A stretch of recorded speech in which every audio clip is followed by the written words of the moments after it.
Bien, bonjour, je voulais revenir sur cette carte que vous avez à la page 294 sur votre livre, une carte avec beaucoup d'informations, pour connaître finalement quelles sont les rivalités entre la Chine et le Japon.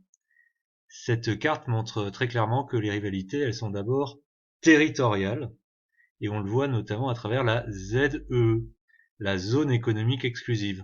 Donc vous avez ici la ZEE revendiquée par le Japon. On voit qu'entre la Chine et le Japon, c'est cette zone-là. Et finalement, on est à mi-distance entre le Japon, dont les îlots ici sont également japonais, et la Chine.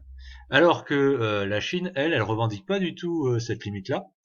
La Chine, elle revendique la limite par rapport au plateau continental. Vous vous rappelez, pour une ZEE, si vous avez un plateau continental, vous pouvez dépasser les 200 000 pour arriver jusqu'à 300 000 marins, 360 000 marins même, et donc ça vous fait une ZEE beaucoup plus vaste. Or vous voyez, c'est le bleu clair, le plateau continental est immense à cet endroit-là et va pratiquement jusqu'au Japon. Donc quand les Japonais, eux, mettent une limite ici, les Chinois mettent leur limite là. Donc ça va beaucoup plus loin, les Japonais y perdraient. Donc là, c'est la première tension entre ces deux pays sur la ZEE. Et alors, cette tension se complète avec des problèmes par rapport à la possession d'îles. Donc la carte, elle montre euh, ici les îles Senkaku ou Daoyu. Alors pourquoi ça a deux mots? Parce que l'île Senkaku c'est en japonais et Diaoyu c'est en chinois. Et alors, faut pas s'attendre à des grosses îles, c'est elles sont vraiment, comme vous le voyez, minuscules, ce sont des toutes petites îles. Mais avec une petite île, vous pouvez avoir une immense ZEE. Vous vous rappelez donc, les Chinois disent que c'est à la Chine, et les Japonais disent que c'est au Japon. Alors de fait, le territoire est au Japon, mais les Chinois ne sont pas d'accord. Et alors ils sont pas d'accord sur une autre île, qui est beaucoup plus loin. Sur votre carte, on vous l'appelle Okinotorishima. Alors, Shima en japonais, ça veut dire l'île. Donc vous pouvez l'appeler Okinotori, c'est l'île Okinotori. Et alors, les Chinois, ils disent pas que c'est à eux. Ils disent pas que c'est à eux, c'est pas notre île. Mais ils contestent le fait que ça soit une île. Parce que regardez, là on est à marée haute, en fait, il y a quelques petits éléments qui dépassent. Apparemment, à marée basse, c'est une sorte de lagon, donc là c'est tout le temps la mer, mais là, à marée basse, euh, on a de la terre, mais à marée haute, vous voyez, on a que ces éléments, et on dirait qu'ils sont assez artificiels, celui-là c'est sûr, mais même ce sont des ronds, là, c'est des éléments quand même assez artificiels. Donc la Chine dit, ce n'est pas à nous, certes, mais c'est pas au Japon, enfin, ça appartient peut-être au Japon, mais c'est pas une île, et donc du coup, si c'est pas une île, eh bien, vous voyez que on s'installe, les Japonais s'installent. Si c'est pas une île, eh bien, ils n'ont pas à avoir de ZEE autour. Donc effectivement, quand on regarde les photos satellites, c'est intéressant parce que les Japonais dépensent beaucoup d'argent pour essayer de revitaliser le corail, les coraux. Vous savez, ces animaux qui ressemblent à des plantes et qui forment des îles dans le Pacifique, ailleurs que dans le Pacifique, mais aussi dans le Pacifique, pour que, en fait, leur rocher devienne une île. Donc voilà, les Japonais et les Chinois, ils se disputent aussi sur l'île Okinotori, donc sur la ZEE.